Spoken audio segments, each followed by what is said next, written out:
I went to Goodwill recently, and naturally, I left the store with 11 books in my hands. So I thought I would talk about the 11 books today.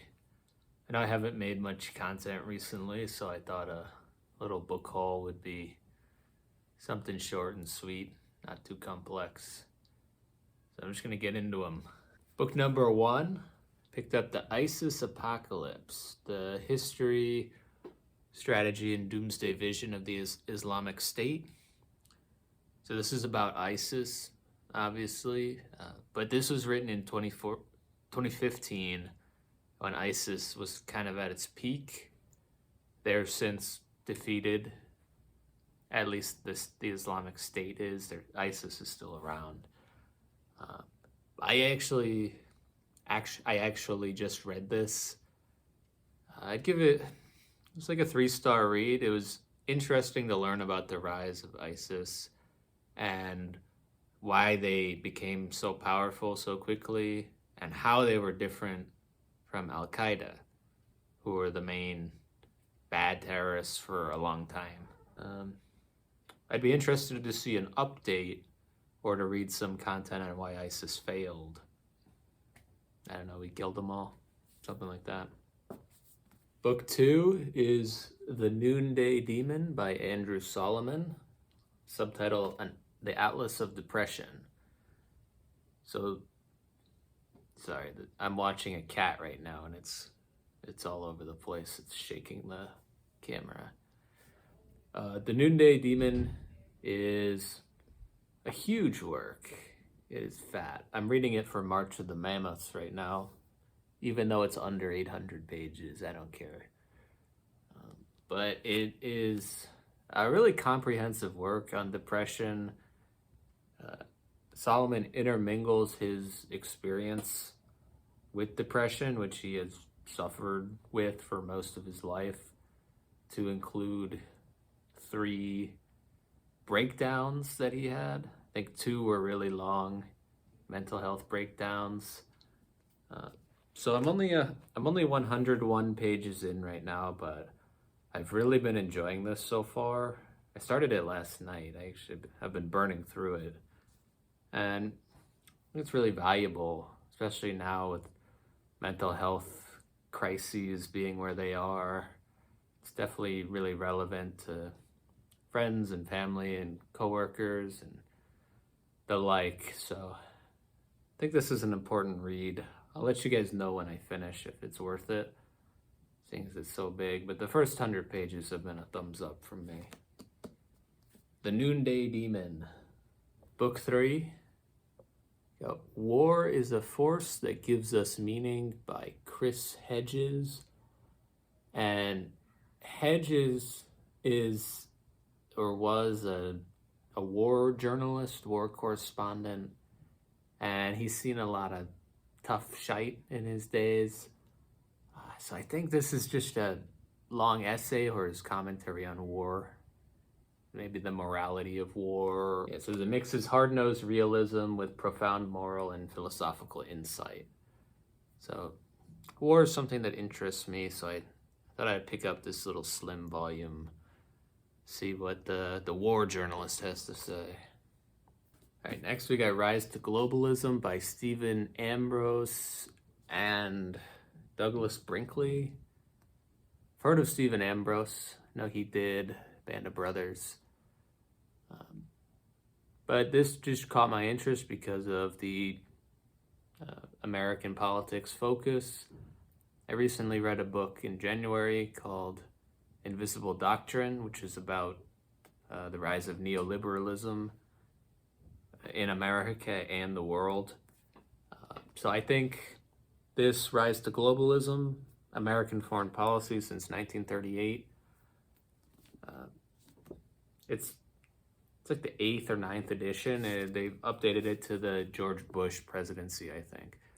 But I think this will be a really valuable tool in understanding where we are now in America compared to prior to World War II. This is deceptively long. It's like 550 pages, but it does not look long at all. It's got super thin pages. Rise to Globalism, Stephen Ambrose. All right, next we have Black Flags, Blue Waters by Eric J. Dolan. The Epic History of America's Most Notorious Pirates. So, I love reading about pirates. They're awesome. This is about the golden age of piracy. I have not read as much about the golden age of piracy as I would like, so gonna try this soon by Mr. Dolan. I read an advanced copy last year of Dolan's Left for Dead, which was a small scale tale of a sealing expedition during the War of 1812 that really went wrong, and there was mutiny and murder and shipwreck and what's the word for people getting left on islands? Marooning? And there was a really cool dog. So I gave that book a 5-star. I really liked the way Dolan made a compelling read out of kind of a nothing burger of a historical plot point. So, yeah. Now for pirates. Last pirate book I read, I think, was Enemy of All Mankind by Stephen Johnson, about Henry Every.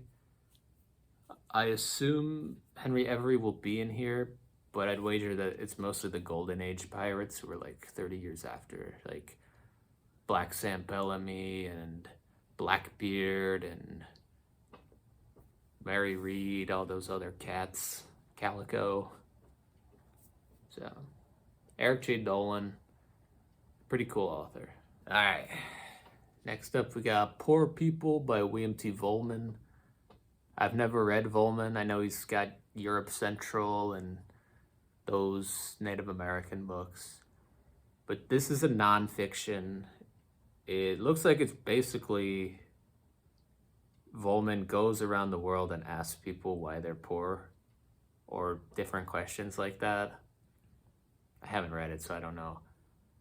But I think he just organizes it thematically based on these interviews of different reasons people give for their circumstances and how they think about themselves and their families and their communities and their countries and their place in the world. And yeah, I don't know if he is crafting a narrative or anything. It might just be right on the page. I think the last part of it is all pictures of people too that I would think that he has interviewed. Oh, I thought that was a guy with a beard. But yeah, tons of pictures. So yeah, I've always been interested in Vollmann, so I picked it up and I'll try to read this year. Poor People. Next up, Roads to Dominion by Sarah Diamond. Right-wing movements and political power in the United States. I picked it up because of U.S. politics. I'm definitely not going to read this soon. But I think it's helpful to have a book on conservatism. And I think it seems like it's from the Critical Perspectives series by Guilford Press. I don't know if that's good or what.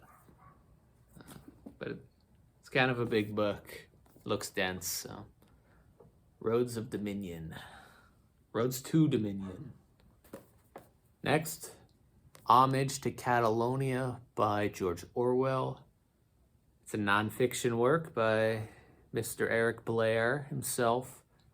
And it's about Orwell's time in Spain. I think during the Spanish Civil War, where he went to fight against the fascists for the Marxists. Yeah, so this is just an account of his time in the war, fighting or waiting for things. I honestly don't know if it has a political tinge to it or it's just him documenting the world and philosophizing in journal entries? I really couldn't say, but Orwell's one of the greats of the 20th century, so figured I'd pick up one of his nonfiction political works to see if he's got the same magic as his fiction. Next up, we got A Voyage Long and Strange by Tony Horwitz. On the trail of Vikings, conquistadors, lost colonists, and other adventurers in early America. So this book, from what I can tell, is about what happened in America after Columbus landed in 1492, but before the Pilgrims landed at Plymouth Rock in Massachusetts. So I'm not terribly interested in what this book has to say, but I want it on my shelf in case I ever do have the interest. I think it's a companion piece to... Oh! Shit, I just spilled coffee. Dang it.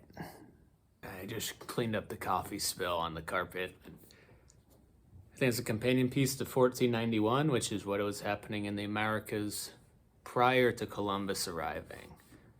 So now with this one, got up to 1491 and then 1492 to 1620-ish. So yeah, Voyage Long and Strange by Tony Horwitz. Second to last book, we got The Retreat of Western Liberalism by Edward Luce. He says this is a larger statement about the weakening of Western hegemony and the crisis of liberal democracy. Not sure what's that. I'm not sure what that is in reference to specifically. I mean, it seems like a general statement, but I have been interested in reading about the history of liberalism. I'm technically still reading The Lost History of Liberalism, but I haven't read that in a while. I think I'm about halfway through, which was kind of explaining the word history of what liberalism is and who was attached to the word throughout history. So I have no plans to read this soon, just adding to the shelf. And last book, book number 11, you have seen this author before because he was earlier in the list. Got Undaunted Courage by Stephen Ambrose, the Rise to Globalism book guy who did Band of Brothers as well, and some other books. But Undaunted Courage is about Lewis and Clark and Thomas Jefferson and the expansion westward in America. I think we got Sacagawea on the cover and Lewis and Clark and some other dudes. Just seems like a cool history book. I don't know anything about Lewis and Clark really. I've forgotten everything from school. I just know Sacagawea points and then they end up in like Oregon or something. Is that the Oregon Trail? I don't know. That's why I need the book, because I forgot everything. So, yeah. Alright. Thanks for watching. Stay handsome. And goodbye.